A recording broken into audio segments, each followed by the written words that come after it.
Hello, everyone. Welcome back to the podcast. I'm Sophie, and today we're talking about something that almost everyone listening has felt at least once. That moment when your mind goes completely blank, your heart starts racing, and suddenly, no words come out.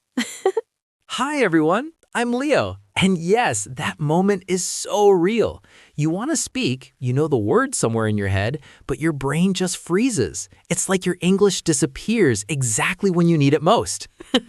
Exactly. And the worst part is that afterward, you replay the moment again and again in your head, thinking, I knew what to say. Why didn't I say it? Today's episode is called Phrases That Save You When You Freeze. We're not talking about perfect grammar or long sentences. We're talking about simple, human phrases that give you time, calm you down, and help you continue speaking instead of shutting down. This episode is for anyone who feels nervous in meetings, awkward in small talk, or silent when put on the spot. You're not broken. You're human. And there are ways to handle these moments with confidence. If this topic feels familiar, don't forget to like the video, subscribe to the channel, and check the description. There's a PDF with the full conversation so you can read, repeat, and practice at your own pace. All right, let's get into it.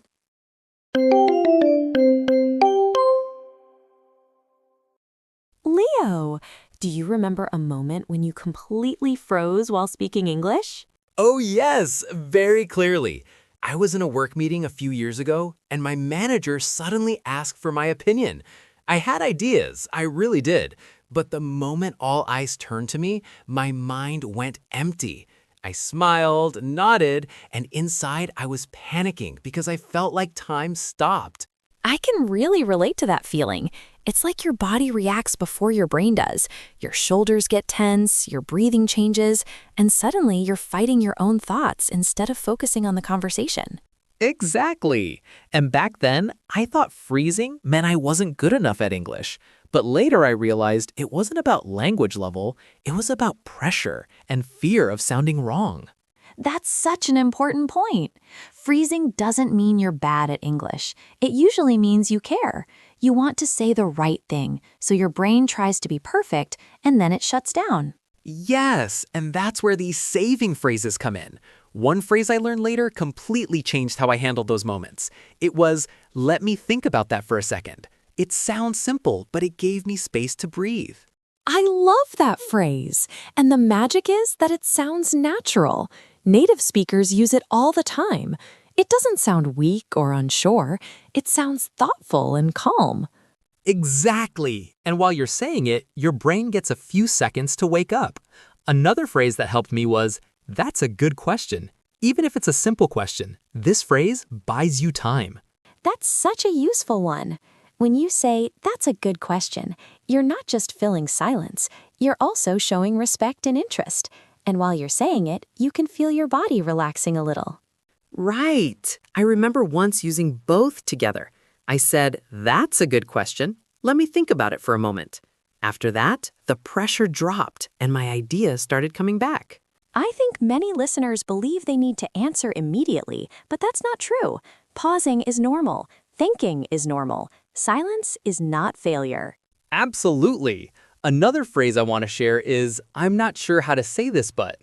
This one helped me when I had ideas but didn't know the exact words. That phrase is so honest. It tells the other person, I have something to say, please be patient with me. And most people respond with kindness when they hear that. Yes, and it also removes pressure from yourself. You're not promising perfect English. You're just promising communication. I remember using a similar phrase during a casual conversation. I said, I'm trying to explain this clearly, and suddenly I felt allowed to speak slowly and make small mistakes. That's powerful. It changes a situation from a performance into a conversation. Another helpful expression is, can I come back to that? This is great when your brain is completely stuck. That one is a lifesaver. It tells the listener you're not ignoring the question. You just need more time. And most of the time, people are totally okay with that. What's interesting is that all these phrases have one thing in common. They don't add information. They add time. Yes, and time is exactly what your nervous system needs.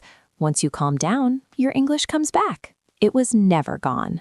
I wish someone had told me this earlier. For years, I thought freezing meant I should study more grammar or memorize more words. Same here, but what we really needed were emotional tools, not just language tools.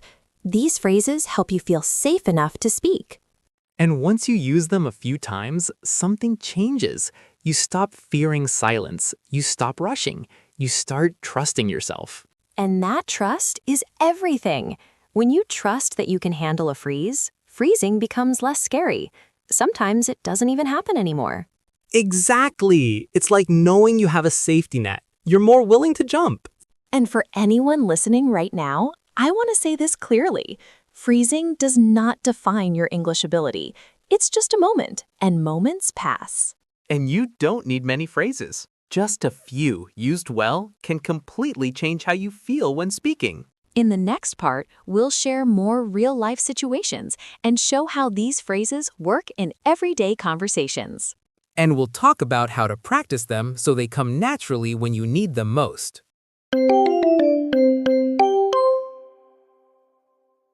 Sophie, something you said earlier really stayed with me. You mentioned trust, trusting yourself when you freeze. I think that's the hardest part, because in that moment, it feels like your brain has abandoned you. I know exactly what you mean. When you freeze, it feels personal, like your mind is saying, nope, you're on your own. But the truth is, your brain is trying to protect you, not hurt you. That's such an interesting way to see it. I always thought freezing meant I failed, but maybe it's just my body reacting to stress. Exactly. And that's why these phrases are so important. They act like a bridge between panic and calm. One phrase I use a lot is, give me a moment to organize my thoughts. It sounds confident, and it gives me permission to slow down. I really like that one. It sounds natural, and it doesn't apologize too much. I used to say sorry all the time when I froze, and that made me feel smaller. Same here. Saying sorry can sometimes feel like you did something wrong, even when you didn't. Instead, phrases like, let me organize my thoughts, sound respectful to yourself and the listener. I remember a moment at a dinner party. Someone asked me about my job, and suddenly my mind went blank. I wanted to explain what I do, but I couldn't find the words. I finally said, it's a bit hard to explain, but I'll try. And honestly, that saved me. That's a great example. It's a bit hard to explain, but I'll try, is such a human sentence. It tells the other person you're making an effort, and people respect effort. And something funny happened. After I said that, the other person smiled and said, take your time. That moment completely changed the energy of the conversation. That happens so often.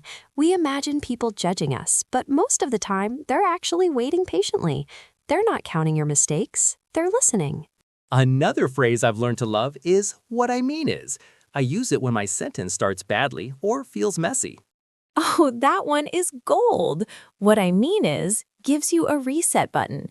You don't need to panic if your sentence isn't perfect. You can gently restart. Yes, and it feels very natural. Native speakers use it all the time. It's like saying, let me say this again, but better. I use it when I feel like my words are going in the wrong direction.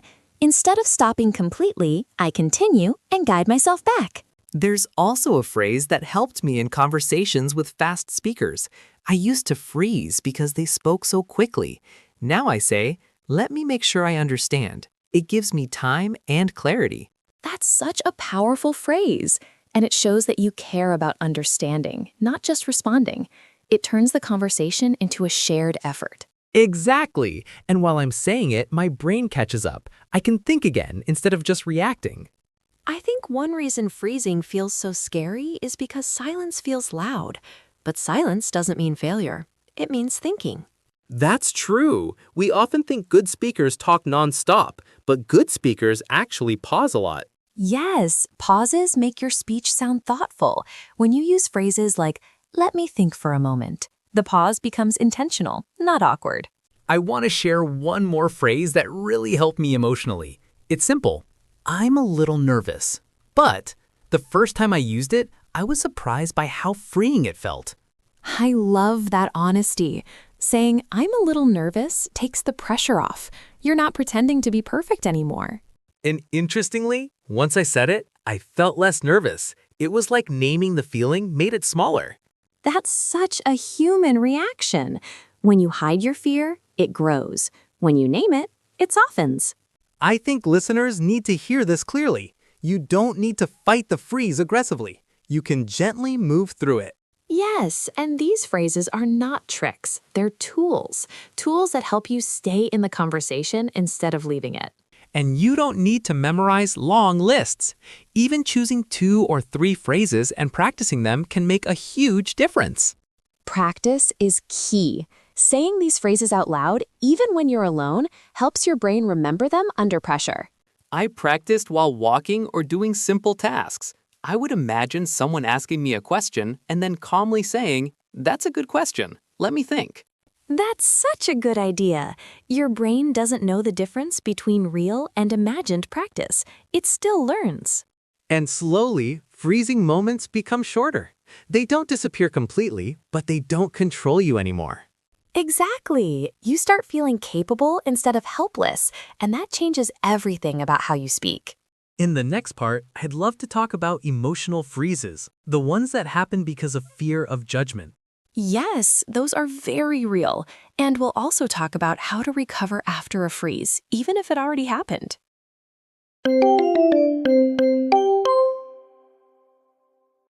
Leo, I'm really glad you mentioned emotional freezers, because those are often the hardest ones to talk about. They don't come from vocabulary or grammar, they come from fear. Yes! Fear of sounding stupid, fear of being judged, fear of being seen as less. I think many adults carry these fears quietly, especially in professional or social situations. I agree. When you're an adult, there's this invisible pressure to sound confident all the time. So when you freeze, it feels like you failed not just in English, but as a person. That feeling is heavy. I remember a time when I froze during a casual conversation, not even an important one. Afterward, I felt embarrassed for hours, replaying the moment in my head. That replay is exhausting. Your body leaves the situation, but your mind stays there, judging every second. And the strange thing is, the other person usually forgets it quickly. Exactly. We carry the moment much longer than anyone else does. That's why I started using emotional saving phrases, not just thinking saving ones. I love how you said that. Emotional saving phrases. Can you share an example? One phrase that helped me a lot was, "I'm not explaining this very well, but it sounds gentle and it allows imperfection without panic." That's such a kind phrase. It doesn't attack yourself. It simply acknowledges the moment and keeps going. Yes, and another one is, "I need a second. This is important to me."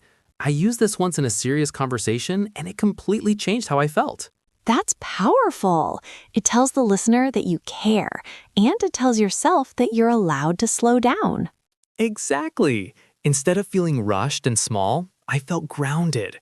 My words came back slowly, but they came back. I've noticed that when we give ourselves permission to be slow, we actually speak more clearly. That's so true. Rushing makes everything worse. Slowing down gives your thoughts space to line up. There's also a phrase I use when I feel emotionally blocked. I say, I'm trying to find the right words. It sounds honest and thoughtful. That's a beautiful one. It shows effort and sincerity. And again, it buys you time. Time is really the hero of this episode.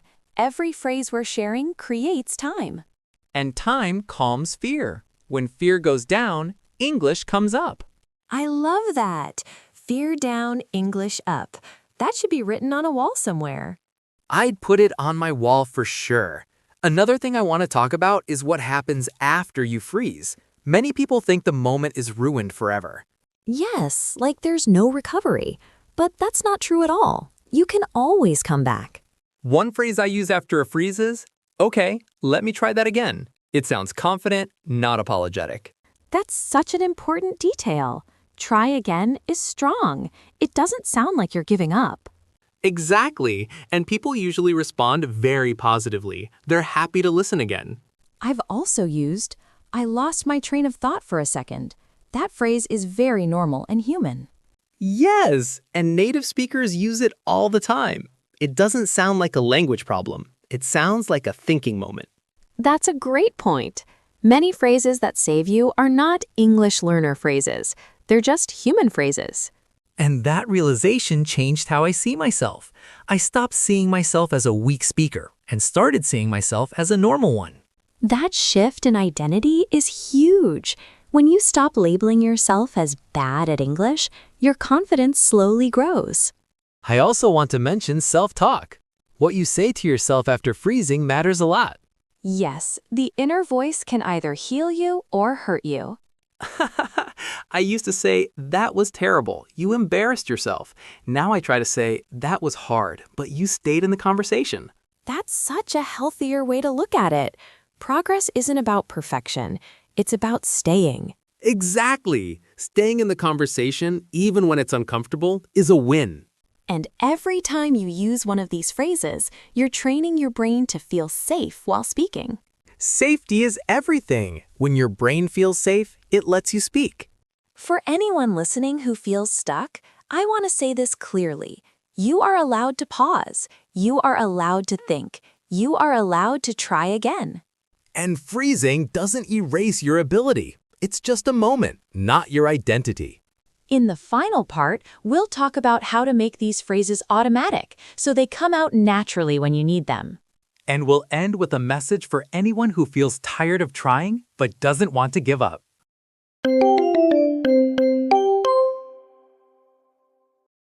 Sophie, before we finish, I want to talk about something very practical.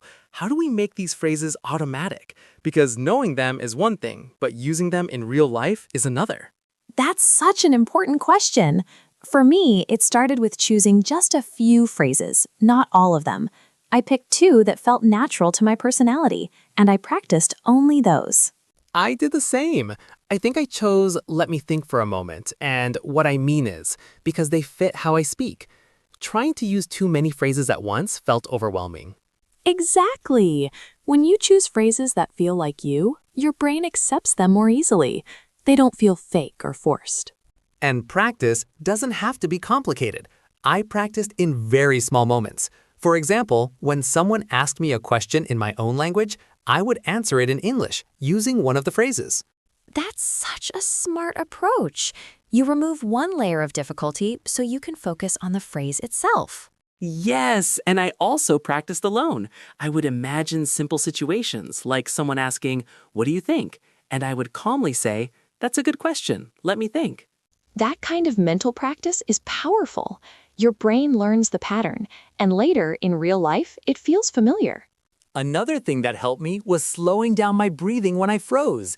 Even one slow breath made a difference. Breathing is so connected to speaking. When you breathe slowly, your body sends a message to your brain that you're safe. And once you feel safe, the phrases come out more easily. They're like doors your brain already knows how to open. I also want to talk about consistency. You don't need to speak English for hours every day. You just need regular moments where you allow yourself to speak imperfectly. Yes, small and regular is better than rare and intense. A short conversation where you use one saving phrase is enough for progress. And sometimes, even if you freeze and forget the phrase, that's okay too. The goal is not perfection. The goal is courage. That's such an important reminder. Courage is speaking again after a hard moment. I want to share a final thought for our listeners. If you freeze while speaking English, it doesn't mean you should stop. It means you're right at the edge of growth. That edge feels uncomfortable, but it's also where confidence is built. Yes, confidence doesn't come from never freezing. It comes from knowing you can handle it when you do. And now you have tools, simple phrases, human phrases, phrases that save you. Use them gently, practice them kindly, and be patient with yourself. You're not behind, you're learning. And you're not alone. Every fluent speaker you admire has frozen at some point. The difference is they kept going. So keep going. Speak slowly, pause when you need to, and trust that your voice matters. Thank you for spending this time with us today. And don't forget, you can download the PDF with the full conversation to practice these phrases again and again. Until next time, take care of yourself and keep speaking.